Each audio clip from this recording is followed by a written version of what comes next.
Prabhas pan India స్థాయిలో super star. ఇండియాలో అతనే నంబర్ 1 హీరో అంటే అతిశయోక్తి కాదు. అలాంటి హీరోతో చిన్న మిడ్ రేంజ్ సినిమాలు చేసుకునే మారుతి కాంబినేషన్ అనేసరికి అభిమానులు తట్టుకోలేకపోయారు.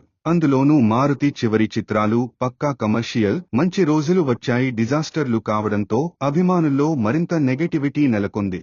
ఈ కాంబినేషన్లో సినిమా వద్దు అంటూ సోషల్ మీడియాలో పెద్ద గొడవ చేయడం గుర్తుండే ఉంటుంది. దీని గురించి రాజా సాబ్ టీజర్ లాంచ్ ఈవెంట్లో దర్శకుడు మారుతి స్పందించడం విశేషం. తనతో సినిమా వద్దని ప్రభాస్ కు చాలా మంది చెప్పారని, అభిమానులు చేసిన గొడవ గురించి కూడా తనకు గుర్తు ఉందని అతనన్నాడు. ఒక సమయంలో తనకు కూడా ఈ సినిమా చేయాలా వద్దా అని అనుమానం కలిగి ప్రభాస్ తో సినిమా వద్దులే అనుకున్నట్లు మారుతి చెప్పడం విశేషం. నిజానికి ముందు ప్రభాస్ మారుతి కాంబినేషన్లో చేయాలనుకున్నది నిర్మాత డివివి దానయ్య.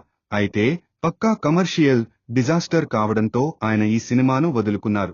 దానయ్య పేరెత్తకుండా మారుతి ఈ విషయాన్ని టీజర్ లాంచ్ ఈవెంట్లో ప్రస్తావించారు. తమ కాంబినేషన్లో సినిమా చేయాలనుకున్న నిర్మాత ఈ ప్రాజెక్టు వద్దని వెనక్కి తగ్గినప్పుడు తన ఆలోచన కూడా మారిపోయిందన్నాడు. ఫ్యాన్స్ కూడా తనతో ప్రభాస్ సినిమా వద్దని అంటుండడంతో ఈ ప్రాజెక్టును పక్కన పెట్టేద్దామనుకున్నట్లు మారుతి చెప్పాడు. ఈ మేరకు ప్రభాస్ కు మెసేజ్ పెట్టేద్దాం అనుకున్నానని, అదే విషయాన్ని ప్రభాస్ ఫ్రెండ్ అయిన యువి వంశీకి కూడా చెప్పానని, అయితే అదే రోజు రాత్రి ప్రభాస్ తనకు ఫోన్ చేసి తాను చెప్పిన కథలో ఇది బాగుంది, అది బాగుంది అని మాట్లాడాడని, ఈయనకు మన మీద ఇంత నమ్మకమేంటి అని తాను ఆశ్చర్యపోయానని మారుతి తెలిపాడు. నేను అంత నమ్ముతున్నప్పుడు ఆ నమ్మకాన్ని నిలబెట్టుకోవాలనుకున్నాని.